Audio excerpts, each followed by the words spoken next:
ਜ਼ਿਲ੍ਹਾ ਲੁਧਿਆਣਾ ਦੇ ਵਿੱਚ ਅੱਜ ਮਿਤੀ 1 ਮਈ 2020 ਤੱਕ 2565 ਸੈਂਪਲ ਜਿਹੜੇ ਹੈਗੇ ਉਹ ਕਲੈਕਟ ਕੀਤੇ ਗਏ ਨੇ। ਇਹਦੇ ਵਿੱਚੋਂ 2140 ਸੈਂਪਲ ਜਿਹੜੇ ਹੈਗੇ ਉਹਦਾ ਦੀ ਰਿਪੋਰਟ ਸਾਡੇ ਕੋਲ ਪ੍ਰਾਪਤ ਹੋ ਚੁੱਕੀ ਹੈ। ਇਹਦੇ ਵਿੱਚੋਂ 77 ਜਿਹੜੇ ਸੈਂਪਲਸ ਹੈਗੇ ਉਹ ਪੋਜ਼ਿਟਿਵ ਪਾਏ ਗਏ ਨੇ। ਇਹਦੇ 77 ਵਿੱਚੋਂ 6 ਪੇਸ਼ੈਂਟ ਜਿਹੜੇ ਹੈਗੇ ਉਹਨਾਂ ਨੂੰ ਕਿਉਰਡ ਡਿਕਲੇਅਰ ਕੀਤਾ ਜਾ ਚੁੱਕਿਆ ਹੈ। 4 ਪੇਸ਼ੈਂਟਸ ਦੀ ਡੈਥ ਹੋ ਗਈ ਸੀਗੀ। ਤਾਂ ਹੁਣ ਕੁੱਲ ਮਿਲਾ ਕੇ 67 ਐਕਟਿਵ ਕੇਸਿਸ ਜਿਹੜੇ ਹੈਗੇ ਉਹ ਜ਼ਿਲ੍ਹਾ ਲੁਧਿਆਣਾ ਦੇ ਨਾਲ ਸੰਬੰਧਿਤ ਨੇ ਔਰ ਜ਼ਿਲ੍ਹਾ ਲੁਧਿਆਣਾ ਦੇ ਵਿੱਚ ਇਹ ਐਕਟਿਵ ਕੇਸਿਸ ਹੈਗੇ ਜਿਨ੍ਹਾਂ ਦਾ ਟ੍ਰੀਟਮੈਂਟ ਵਗੈਰਾ ਜਿਹੜਾ ਹੈਗਾ ਉਹ ਚੱਲ ਰਿਹਾ ਹੈਗਾ। ਜ਼ਿਆਦਾਤਰ ਪੇਸ਼ੈਂਟ ਜਿਹੜੇ ਹੈਗੇ ਉਹ ਸਿਵਲ ਹਸਪੀਟਲ ਦੇ ਵਿੱਚ ਭਰਤੀ ਨੇ ਤੇ ਕੁਝ ਪੇਸ਼ੈਂਟ ਜਿਹੜੇ ਹੈਗੇ ਉਹ ਵਰਤਮਾਨ ਦੇ ਵਿੱਚ ਭਰਤੀ ਨੇ। ਜਿਹੜੇ ਪੈਂਡਿੰਗ ਕੇਸਿਸ ਹੈਗੇ 425 ਦੇ ਨੇੜੇ ਤੇੜੇ ਕੇਸਿਸ ਜਿਹੜੇ ਹੈਗੇ ਉਹ ਪੈਂਡਿੰਗ ਹੈਗੇ। ਇੰਨੇ ਜ਼ਿਆਦਾ ਸੈਂਪਲਿੰਗ ਕਰਨ ਦਾ ਰੀਜ਼ਨ ਜਿਹੜਾ ਹੈਗਾ ਉਹ ਇਹ ਹੈਗਾ ਕਿ ਪਿਛਲੇ ਕੁਝ ਦਿਨਾਂ ਦੇ ਵਿੱਚ ਸਾਡੇ ਕੋਲ ਕਾਫੀ ਪੈਸੇਂਜਰਸ ਜਿਹੜੇ ਹੈਗੇ ਬਾਹਰਲੇ ਸਟੇਟਾਂ ਤੋਂ ਆਏ ਨੇ, ਭਾਵੇਂ ਨਾਂਦੇੜ ਜਿਵੇਂ ਮਹਾਰਾਸ਼ਟਰ ਨਾਂਦੇੜ ਤੋਂ ਆਏ ਸੀਗੇ, ਕੁਝ ਕੋਟਾ ਰਾਜਸਥਾਨ ਤੋਂ ਆਏ ਸੀਗੇ, ਕੁਝ ਜੈਸਲਮੇਰ ਤੋਂ ਆਏ ਸੀਗੇ, ਕੁਝ ਗਵਾਲੀਅਰ ਤੋਂ ਆਏ ਸੀਗੇ, ਹੋਰ ਵੀ ਬਹੁਤ ਸਾਰੀ ਲੇਬਰ ਜਾਂ ਮਾਈਗ੍ਰੈਂਟ ਬੰਦੇ ਜਿਹੜੇ ਹੈਗੇ ਉਹ ਪੰਜਾਬ ਦੇ ਵਿੱਚ ਆਏ ਨੇ। ਉਹਨਾਂ ਦੀ ਟੈਸਟਿੰਗ ਜਿਹੜੀ ਹੈਗੀ ਉਹ ਕੀਤੀ ਗਈ ਹੈ। ਕੁਝ ਇੱਕ ਪੁਰਾਣੇ ਪੋਜ਼ਿਟਿਵ ਕੇਸਿਸ ਜਿਹੜੇ ਸੀਗੇ ਉਹਨਾਂ ਦੇ ਕੰਟੈਕਟ ਟ੍ਰੇਸਿੰਗ ਜਿਹੜੀ ਹੈਗੀ ਉਹਨਾਂ ਦੀ ਸੈਂਪਲਿੰਗ ਕੀਤੀ ਗਈ ਹੈ।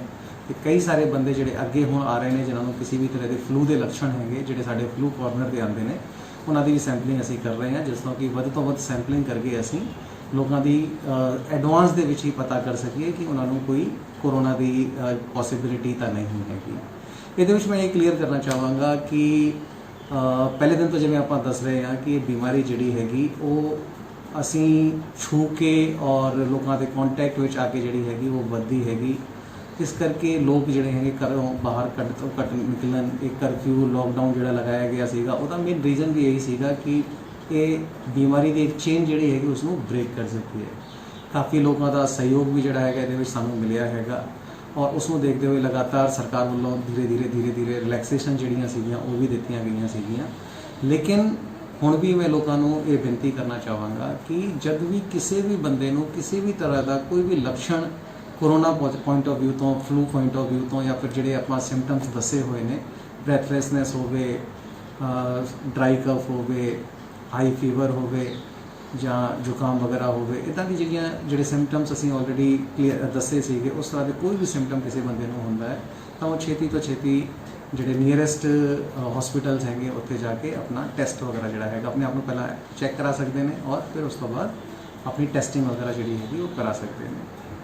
ਕਿਉਂਕਿ ਜਿੰਨਾ ਛੇਤੀ ਤੁਹਾਨੂੰ ਇਸ ਦੇ ਬਾਬਤ ਪਤਾ ਚੱਲ ਜਾਊਗਾ ਉਨਾ ਹੀ ਵਧੀਆ ਹੈ ਤੁਹਾਡੇ ਵਾਸਤੇ। ਕਿਉਂਕਿ ਜਿੰਨੇ ਕੇਸਿਸ ਸਾਨੂੰ ਐਡਵਾਂਸ ਦੇ ਵਿੱਚ ਪਤਾ ਚੱਲ ਰਹੇ ਨੇ ਉਹ ਜ਼ਿਆਦਾਤਰ ਕੇਸ ਜਿਹੜੇ ਹੈਗੇ ਉਹਨਾਂ ਦੇ ਵਿੱਚ ਕਿਉਰ ਅਸੀਂ ਰਿਕਾਰਡ ਕਰ ਰਹੇ ਹਾਂ ਔਰ ਜਿਹੜੇ ਕੇਸਾਂ 'ਚ ਕਾਫੀ ਲੇਟ ਸਾਨੂੰ ਪਤਾ ਚੱਲ ਰਿਹਾ ਹੈਗਾ ਉਹਨਾਂ ਕੇਸਾਂ 'ਚ ਅਸੀਂ ਦੇਖ ਰਹੇ ਹਾਂ ਕਿ ਉਹ ਕਦੇ ਕਦੇ ਫੈਟਲ ਵੀ ਹੋ ਜਾਂਦਾ ਹੈ। ਤਾਂ ਇਸ ਕਰਕੇ ਸਾਰੇ ਲੋਕਾਂ ਨੂੰ ਬੇਨਤੀ ਹੈਗੀ ਕਿ ਜਦ ਵੀ ਕਿਸੇ ਨੂੰ ਕਿਸੇ ਤਰ੍ਹਾਂ ਦੀ ਦਿੱਕਤ ਫੀਲ ਹੁੰਦੀ ਹੈ ਤਾਂ ਉਹ ਛੇਤੀ ਤੋਂ ਛੇਤੀ ਆਪਣਾ ਟੈਸਟ ਜਿਹੜਾ ਹੈਗਾ ਉਹ ਜ਼ਰੂਰ ਕਰਵਾ ਲੈਣ। ਥੋੜ੍ਹਾ ਸਾ ਲੋਕਾਂ ਨੂੰ ਡਰਨ ਦੀ ਵੀ ਲੋੜ ਹੈਗੀ, ਕੇਅਰਫੁਲ ਹੋਣ ਦੀ ਵੀ ਲੋੜ ਹੈਗੀ, ਕਿਉਂਕਿ ਨੰਬਰ ਆਫ ਕੇਸਿਸ ਜਿਹੜੇ ਹੈਗੇ ਪਿਛਲੇ 2 ਦਿਨਾਂ ਦੇ ਵਿੱਚ ਲੁਧਿਆਣਾ ਦੇ ਵਿੱਚ ਕਾਫੀ ਵਧੇ ਨੇ ਔਰ ਅੱਜ ਵੀ ਸਾਡੇ ਕੋਲ ਜਿਹੜੇ 425 ਪੈਂਡਿੰਗ ਰਿਪੋਰਟਾਂ ਜਿਹਨਾਂ ਦੀ ਆਉਣ ਵਾਲੀਆਂ ਹੈਗੀਆਂ ਉਹਨਾਂ ਦੀ ਰਿਪੋਰਟਾਂ ਵੀ ਲੇਟ ਨਾਈਟ ਤੱਕ ਸਾਡੇ ਕੋਲ ਆਉਂਦੀਆਂ ਨੇ। ਤਾਂ ਉਹਦੇ ਵਿੱਚ ਵੀ ਸਾਨੂੰ ਹੋ ਸਕਦਾ ਕੁਝ ਪਤਾ ਚੱਲੇ, ਕੁਝ ਪੋਜ਼ਿਟਿਵ ਕੇਸਿਸ ਜਿਹੜੇ ਹੈਗੇ ਉਹ ਆ ਸਕਦੇ ਨੇ। ਤਾਂ ਇਸ ਕਰਕੇ ਲੋਕਾਂ ਨੂੰ ਕੇਅਰਫੁਲ ਰਹਿਣ ਦੀ ਲੋੜ ਹੈ, ਲੋਕਾਂ ਨੂੰ ਸਚੇਤ ਰਹਿਣ ਦੀ ਲੋੜ ਹੈਗੀ ਔਰ ਆਪਣੇ ਘਰਾਂ ਦੇ ਵਿੱਚ ਹੀ ਰਹਿਣ ਦੀ ਲੋੜ ਹੈਗੀ। ਭਾਵੇਂ ਅਸੀਂ ਥੋੜ੍ਹੀ ਜਿਹੀ ਰਿਲੈਕਸੇਸ਼ਨ ਦਿੱਤੀ ਹੋਈ ਹੈ ਲੇਕਿਨ ਉਸ ਨੂੰ ਲੋੜ ਦੇ ਮੁਤਾਬਿਕ ਹੀ ਬਾਹਰ ਆਉਣ ਦੀ ਲੋੜ ਹੈ। ਕੇਵਲ ਔਰ ਕੇਵਲ ਜਦ ਬਹੁਤ ਜ਼ਿਆਦਾ ਰਿਕੁਆਇਰਮੈਂਟ ਹੈਗੀ ਤਾਂ ਹੀ ਬੰਦੇ ਜਿਹੜੇ ਹੈਗੇ ਉਹ ਬਾਹਰ ਆਉਣ। ਅਸੀਂ ਜਿਹੜੀਆਂ ਰਿਲੈਕਸੇਸ਼ਨਸ ਦਿੱਤੀਆਂ ਸੀਗੀਆਂ 3 ਤਰੀਕੇ ਦੀ ਮੇਨ ਕੈਟੇਗਰੀਆਂ ਹੈਗੀਆਂ ਰਿਲੈਕਸੇਸ਼ਨਸ ਦੀਆਂ। ਪਹਿਲੀ ਸੀਗੀ ਕੰਸਟਰਕਸ਼ਨ ਨਾਲ ਰਿਲੇਟਡ। ਮੈਨੂੰ ਇਹ ਕਹਿਣ 'ਚ ਕਾਫੀ ਖੁਸ਼ੀ ਹੋ ਰਹੀ ਹੈ ਕਿ ਤਕਰੀਬਨ 45 ਦੇ ਨੇੜੇ ਤੇੜੇ ਪ੍ਰੋਜੈਕਟਾਂ ਨੂੰ, ਭਾਵੇਂ ਉਹ ਗਵਰਨਮੈਂਟ ਸੈਕਟਰ ਦੇ ਹੋਣ ਜਾਂ ਪ੍ਰਾਈਵੇਟ ਸੈਕਟਰ ਦੇ ਹੋਣ, ਹੁਣ ਤੱਕ ਅਸੀਂ 45 ਦੇ ਨੇੜੇ ਤੇੜੇ ਪ੍ਰੋਜੈਕਟਾਂ ਨੂੰ ਅਪਰੂਵਲ ਜਿਹੜੀ ਹੈਗੀ ਆਪਣੇ ਪੱਧਰ 'ਤੇ ਦੇ ਚੁੱਕੇ ਹਾਂ। ਤਕਰੀਬਨ 1000 ਦੇ ਨੇੜੇ ਤੇੜੇ ਲੇਬਰ ਜਿਹੜੀ ਹੈਗੀ ਉਹਦੇ ਵਿੱਚ ਹੁਣ ਐਂਗੇਜ ਵੀ ਹੋ ਗਈ ਹੈ। ਪ੍ਰਾਈਵੇਟ ਵੀ ਪ੍ਰੋਜੈਕਟਸ ਜਿਹੜੇ ਹੈਗੇ ਉਹ ਵੀ ਸਾਡੇ ਕੋਲ ਹੁਣ ਪਰਮਿਸ਼ਨ ਵਾਸਤੇ ਆ ਰਹੇ ਨੇ ਔਰ ਉਹਨਾਂ ਨੂੰ ਅਸੀਂ ਕੋਸ਼ਿਸ਼ ਕਰ ਰਹੇ ਹਾਂ ਕਿ ਨਾਲ ਹੀ ਨਾਲ ਪਰਮਿਸ਼ਨ ਜਿਹੜੀ ਹੈਗੀ ਉਹ ਦੇ ਦਈਏ। ਇਸ ਤੋਂ ਇਲਾਵਾ ਦੂਜੀ ਜਿਹੜੀ ਰਿਲੈਕਸੇਸ਼ਨ ਸੀਗੀ ਉਹ ਇੰਡਸਟਰੀ ਨਾਲ ਰਿਲੇਟਡ ਸੀਗੀ। ਇਹ ਵੀ ਚੰਗੀ ਗੱਲ ਹੈਗੀ ਕਿ ਕਾਫੀ ਇੰਡਸਟਰੀਆਂ ਜਿਹੜੀਆਂ ਹੈਗੀਆਂ ਹੁਣ ਅੱਗੇ ਆ ਰਹੀਆਂ ਨੇ, ਕਿਉਂਕਿ ਗਵਰਨਮੈਂਟ ਵੱਲੋਂ 2-3 ਰਿਲੈਕਸੇਸ਼ਨ ਜਿਹੜੀਆਂ ਦਿੱਤੀਆਂ ਗਈਆਂ ਸੀਗੀਆਂ। ਪਹਿਲਾਂ ਇੰਡਸਟਰੀਅਲ ਕੁਆਰੰਟੀਨ ਉਹਨਾਂ ਨੂੰ ਕਿਹਾ ਗਿਆ ਸੀਗਾ, ਫਿਰ ਉਸ ਤੋਂ ਬਾਅਦ ਉਹਨਾਂ ਨੂੰ ਟਰਾਂਸਪੋਰਟ ਫੈਸਿਲਿਟੀ ਲੇਬਰ ਨੂੰ ਪ੍ਰੋਵਾਈਡ ਕਰਕੇ ਆਪਣੀ ਇੰਡਸਟਰੀਆਂ ਚਾਲੂ ਕਰਨ ਦੇ ਵਾਸਤੇ ਪ੍ਰੋਵੀਜ਼ਨ ਦਿੱਤਾ ਗਿਆ ਸੀਗਾ। ਤੇ ਲਾਸਟ ਵਿੱਚ ਸਰਕਾਰ ਵੱਲੋਂ ਇਹ ਵੀ ਪ੍ਰੋਵੀਜ਼ਨ ਦਿੱਤਾ ਗਿਆ ਸੀਗਾ ਕਿ ਲੇਬਰ ਜਿਹੜੀ ਹੈਗੀ ਉਹ ਜਿਹੜੀ ਨੇੜੇ ਤੇੜੇ ਦੀ ਹੈਗੀ ਤਾਂ ਔਨ ਫੁੱਟ ਜਾਂ ਫਿਰ ਸਾਈਕਲ ਤੋਂ ਆ ਸਕਦੀ ਹੈ। ਤਾਂ ਕਈ ਸਾਰੀ ਇੰਡਸਟਰੀਆਂ ਜਿਹੜੀਆਂ ਹੈਗੀਆਂ ਹੁਣ ਅੱਗੇ ਆ ਰਹੀਆਂ ਨੇ ਔਰ ਪਾਸਿਸ ਵਗੈਰਾ ਬਣਵਾ ਕੇ ਆਪਣੀ ਇੰਡਸਟਰੀਆਂ ਨੂੰ ਚਾਲੂ ਕਰ ਰਹੀਆਂ ਨੇ, ਕਿਉਂਕਿ ਇੰਡਸਟਰੀ ਨੂੰ ਹੁਣ ਸਪੈਸੀਫਿਕ ਪਰਮਿਸ਼ਨ ਦੀ ਇਸ ਦੇ ਵਾਸਤੇ ਲੋੜ ਨਹੀਂ ਹੈਗੀ। ਇੰਡਸਟਰੀ ਨੂੰ ਚਲਾਉਣ ਦੇ ਲਈ ਸਿਰਫ ਔਰ ਸਿਰਫ ਲੇਬਰ ਦੇ ਪਾਸਿਸ ਜਿਹੜੇ ਹੈਗੇ ਔਰ ਆਪਣੇ ਪਾਸਿਸ ਜਿਹੜੇ ਹੈਗੇ ਉਹਨਾਂ ਨੂੰ ਬਣਵਾਉਣ ਦੀ ਲੋੜ ਹੈਗੀ, ਜਿਹੜੀ ਕਿ GMDIC ਦਫ਼ਤਰ ਉਹਨਾਂ ਨੂੰ ਲਗਾਤਾਰ ਮਿਲ ਰਹੇ ਨੇ। ਕੱਲ੍ਹ ਤੋਂ ਅਸੀਂ ਇੱਕ ਹੋਰ ਫੈਸਲਾ ਲਿਆ ਹੈਗਾ ਕਿ ਮਾਸਟਰ ਪਲਾਨ ਦੇ ਵਿੱਚ ਜਿਹੜੇ ਡੈਜਿਗਨੇਟਿਡ ਇੰਡਸਟਰੀਅਲ ਏਰੀਆਜ਼ ਹੈਗੇ ਉਹਨਾਂ ਨੂੰ ਵੀ ਅਸੀਂ ਸੈਲਫ ਡਿਕਲੇਰੇਸ਼ਨ ਬੇਸਿਸ ਤੇ ਅਸੀਂ ਅਲਾਉ ਕਰ ਰਹੇ ਹਾਂ ਕਿ ਸੈਲਫ ਡਿਕਲੇਰੇਸ਼ਨ ਦੇ ਬੇਸਿਸ ਤੇ ਇੰਡਸਟਰੀ ਜਿਹੜੀ ਹੈਗੀ ਉਹ ਐਪਲੀਕੇਸ਼ਨ ਦੇ ਸੈਲਫ ਡਿਕਲੇਰੇਸ਼ਨ ਦੇ ਸਕਦੀ ਹੈ ਔਰ ਆਪਣੇ ਇੰਡਸਟਰੀ ਨੂੰ ਚਾਲੂ ਕਰ ਸਕਦੀ ਹੈ। ਔਰ ਉਹਦੇ ਵਾਸਤੇ ਪਰਮਿਸ਼ਨਾਂ ਜਿਹੜੀਆਂ ਹੈਗੀਆਂ ਉਹ ਪਾਸਿਸ ਜਿਹੜੇ ਹੈਗੇ ਉਹ ਪਾਸਿਸ ਆਪਣੇ ਇੰਡਸਟਰੀ ਡਿਪਾਰਟਮੈਂਟ ਤੋਂ ਬਣਵਾ ਸਕਦੇ ਹੈ। ਇਸ ਤੋਂ ਇਲਾਵਾ ਕੁਝ ਮਾਰਕੀਟ ਦੇ ਵਿੱਚ ਅੱਜ ਕੁਝ ਕਨਫਿਊਜ਼ਨ ਜਾਂ ਰੂਮਰਸ ਫੈਲ ਰਹੇ ਸੀਗੇ ਕਿ ਮਿਕਸ ਲੈਂਡ ਯੂਜ਼ ਔਰ ਉਸ ਤਰ੍ਹਾਂ ਦੇ ਏਰੀਆ ਦੇ ਵਿੱਚ ਵੀ ਇੰਡਸਟਰੀਆਂ ਚਾਲੂ ਕਰਨ ਦੇ ਵਾਸਤੇ ਕੋਈ ਫੈਸਲਾ ਹੋਇਆ ਹੈ।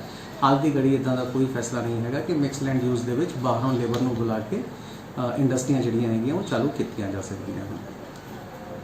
ਇਸ ਤੋਂ ਇਲਾਵਾ ਤੀਜਾ ਜਿਹੜਾ ਹੈਗਾ ਉਹ ਸ਼ਾਪਸ ਦੇ ਨਾਲ ਰਿਲੈਕਸੇਸ਼ਨ ਸੀਗੀਆਂ। ਉਹਦੇ ਵਿੱਚ ਅਸੀਂ ਆਲਰੇਡੀ ਕਈ ਸਾਰੀ ਰਿਲੈਕਸੇਸ਼ਨ ਜਿਹੜੀਆਂ ਸੀਗੀਆਂ ਆਲਰੇਡੀ ਦੇ ਦਿੱਤੀਆਂ ਗਈਆਂ ਸੀਗੀਆਂ। ਇੰਡਸਟਰੀ ਜਿਹੜੇ ਐਸੈਂਸ਼ੀਅਲ ਆਈਟਮਸ ਜਾਂ ਹੋਰ ਵੀ ਜਿਹੜੇ ਐਗਜ਼ੈਂਪਟਡ ਕੈਟੇਗਰੀਆਂ ਨੂੰ ਜਿਹਨਾਂ ਨੂੰ ਅਸੀਂ ਪਹਿਲਾਂ ਅਲਾਉ ਕੀਤਾ ਸੀਗਾ ਹੋਮ ਡਿਲੀਵਰੀ ਦੇ ਵਾਸਤੇ, ਉਹਨਾਂ ਨੂੰ ਅਸੀਂ ਹੁਣ ਸਵੇਰੇ 7 ਵਜੇ ਤੋਂ 11 ਵਜੇ ਤੱਕ ਕਾਊਂਟਰ ਸੇਲ ਔਰ 11 ਵਜੇ ਤੋਂ ਬਾਅਦ ਹੋਮ ਡਿਲੀਵਰੀ ਜਿਹੜੀ ਹੈਗੀ ਉਹ ਅਲਾਉ ਕਰਤੀ ਹੈਗੀ। ਇਸ ਤੋਂ ਇਲਾਵਾ ਬਾਕੀ ਜਿਹੜੀਆਂ ਕੈਟੇਗਰੀਆਂ ਹੈਗੀਆਂ ਉਸ ਦੇ ਵਾਸਤੇ ਵੀ ਸਾਨੂੰ ਕਾਫੀ ਕੁਐਰੀਜ਼ ਵਗੈਰਾ ਆ ਰਹੀਆਂ ਨੇ। ਅਸੀਂ ਉਸ ਨੂੰ ਅੱਜ ਦੇਖ ਰਹੇ ਹਾਂ। ਕਾਫੀ ਡਿਮਾਂਡਸ ਔਰ ਸਜੈਸ਼ਨਸ ਜਿਹੜੇ ਹੈਗੇ ਉਹ ਲੋਕਾਂ ਦੇ ਸਾਡੇ ਵੱਲ ਪ੍ਰਾਪਤ ਹੋਏ ਨੇ। ਅਸੀਂ ਉਹਨਾਂ ਨੂੰ ਡੂੰਘਾਈ ਨਾਲ ਘੋਖ ਰਹੇ ਹਾਂ ਔਰ ਹੋਪਫੁਲੀ ਅਸੀਂ ਕੱਲ੍ਹ ਤੱਕ ਇੱਕ ਡਿਟੇਲਡ ਗਾਈਡਲਾਈਨ ਜਿਹੜੀਆਂ ਹੈਗੀਆਂ ਰੋਸਟਰ ਵਗੈਰਾ ਬਣਾ ਕੇ ਕਿ ਕਿਹੜੇ ਟਾਈਪ ਦੀ ਦੁਕਾਨ ਕਿਹੜੇ ਤਰੀਕ ਨੂੰ ਕਿਹੜੇ ਦਿਨ ਨੂੰ ਹਫਤੇ ਦੇ ਵਿੱਚ ਨੂੰ ਖੁੱਲ੍ਹ ਸਕਦੀ ਹੈ, ਉਹ ਸਾਰੀ ਦੀ ਸਾਰੀ ਗਾਈਡਲਾਈਨ ਜਿਹੜੀਆਂ ਹੈਗੀਆਂ ਅਸੀਂ ਹੋਪਫੁਲੀ ਕੱਲ੍ਹ ਤੱਕ ਲੋਕਾਂ ਦੇ ਸਾਹਮਣੇ ਪੇਸ਼ ਕਰਾਂਗੇ। ਔਰ ਉਸ ਤੋਂ ਬਾਅਦ ਮੈਨੂੰ ਲੱਗਦਾ ਹੈ ਕਿ ਆਮ ਚੀਜ਼ਾਂ ਵੀ ਜਿਹੜੀਆਂ ਹੈਗੀਆਂ ਹੋਰ ਵੀ ਤਰੀਕੇ ਦੀ ਚੀਜ਼ਾਂ ਜਿਹੜੀਆਂ ਹੈਗੀਆਂ ਉਹ ਲੋਕਾਂ ਨੂੰ ਅਵੇਲੇਬਲ ਹੋ ਜਾਣਗੀਆਂ। Thank you. ਇਸ ਤੋਂ ਇਲਾਵਾ ਮਾਈਗ੍ਰੈਂਟ ਪੋਪੂਲੇਸ਼ਨ ਦੇ ਵਾਸਤੇ ਜਿਹੜੇ ਬੰਦੇ ਬਾਹਰਲੇ ਸਟੇਟਾਂ ਤੋਂ ਬਿਲੋਂਗ ਕਰਦੇ ਨੇ ਅਤੇ ਆਪਣੇ ਸਟੇਟਾਂ ਦੇ ਵਿੱਚ ਜਾਣਾ ਚਾਹੁੰਦੇ ਨੇ, ਉਹਦੇ ਵਾਸਤੇ ਇੱਕ ਲਿੰਕ ਜਿਹੜੀ ਹੈਗੀ ਅੱਜ ਸਵੇਰ ਤੋਂ ਲਾਈਵ ਕੀਤੀ ਗਈ ਹੈਗੀ। ਕੋਈ ਵੀ ਮਾਈਗ੍ਰੈਂਟ ਬੰਦਾ ਜਿਹੜਾ ਕਿ ਬਾਹਰਲੇ ਸਟੇਟਾਂ ਤੋਂ ਬਿਲੋਂਗ ਕਰਦਾ ਹੈ ਔਰ ਆਪਣੇ ਸਟੇਟ ਨੂੰ ਜਾਣਾ ਚਾਹੁੰਦਾ ਹੈ, ਉਹ ਸਾਰੀ ਡਿਟੇਲ ਜਿਹੜੀ ਹੈਗੀ ਇਸ ਲਿੰਕ ਦੇ ਉੱਤੇ ਦੇ ਸਕਦਾ ਹੈ। ਲਿੰਕ ਜਿਹੜੀ ਹੈਗੀ ਉਹ ਇਸ ਤਰ੍ਹਾਂ ਹੈਗੀ http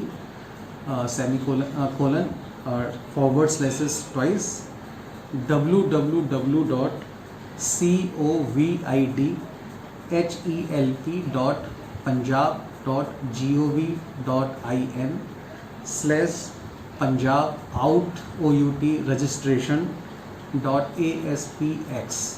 ਇਹ ਜਿਹੜੀ ਲਿੰਕ ਹੈਗੀ ਇਸ ਲਿੰਕ ਦੇ ਉੱਤੇ ਕਲਿੱਕ ਕਰਕੇ ਫਾਰਮ ਜਿਹੜਾ ਹੈਗਾ ਉਹ ਆਉਂਦਾ ਹੈ। ਉਸ ਫਾਰਮ ਨੂੰ ਕੋਈ ਵੀ ਬੰਦਾ ਭਰ ਸਕਦਾ ਹੈ। ਇੱਕ ਫਾਰਮ ਦੇ ਵਿੱਚ 25 ਬੰਦਿਆਂ ਤੱਕ ਦੀ ਇਨਫੋਰਮੇਸ਼ਨ ਜਿਹੜੀ ਹੈਗੀ ਉਹ ਭਰੀ ਜਾ ਸਕਦੀ ਹੈ। ਯਾਨੀ ਕਿ ਕੋਈ ਵੀ ਬੰਦਾ ਆਪਣੀ ਪੂਰੀ ਫੈਮਿਲੀ ਦੇ ਵਾਸਤੇ ਇੱਕੋ ਹੀ ਫਾਰਮ ਜਿਹੜਾ ਹੈਗਾ ਉਹ ਭਰਨਾ ਪਊਗਾ ਔਰ ਉਸ ਫੈਮਿਲੀ ਨੂੰ ਪੂਰੀ ਫੈਮਿਲੀ ਨੂੰ ਇੱਕ ਜਾਂ ਗਰੁੱਪ ਨੂੰ ਇੱਕ ਗਰੁੱਪ ਦੇ ਵਜੋਂ ਰਜਿਸਟਰ ਕਰ ਲਿਆ ਜਾਵੇਗਾ।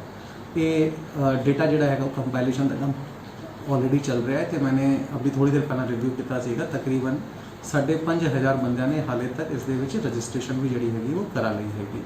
ਤਾਂ ਮੇਰੀ ਰਿਕੁਐਸਟ ਹੈਗੀ ਕਿ ਜੋ ਵੀ ਮਾਈਗ੍ਰੈਂਟ ਜਿਹੜੇ ਹੈਗੇ ਜੋ ਕਿ ਆਪਣੇ ਸਟੇਟਾਂ ਨੂੰ ਜਾਣਾ ਚਾਹੁੰਦੇ ਹਨ ਉਹ ਇਸ ਲਿੰਕ ਦੇ ਉੱਤੇ ਅਪਲਾਈ ਕਰ ਸਕਦੇ ਹਨ, ਕਿਉਂਕਿ ਜਦ ਵੀ ਉਹਨਾਂ ਸਟੇਟਾਂ ਦੇ ਨਾਲ ਸਾਡਾ ਰਾਬਤਾ ਕਾਇਮ ਹੋਊਗਾ ਅਸੀਂ ਕੋਈ ਵੀ ਫੈਸਲਾ ਇਸ ਦੇ ਬਾਬਤ ਕਰਾਂਗੇ ਤਾਂ ਇਹ ਡੇਟਾ ਜਿਹੜਾ ਹੈਗਾ ਸਾਡੇ ਵਾਸਤੇ ਕਾਫੀ ਇੰਪੋਰਟੈਂਟ ਹੋਊਗਾ। ਜਿਹੜੇ ਬੰਦਿਆਂ ਨੇ ਸਾਨੂੰ ਅਪਲਾਈ ਕੀਤਾ ਹੋਊਗਾ ਉਹਨਾਂ ਨੂੰ ਫਸਟ ਪ੍ਰਾਇੋਰਿਟੀ ਜਿਹੜੀ ਹੈਗੀ ਉਹ ਦਿੱਤੀ ਜਾਵੇਗੀ। Thank you.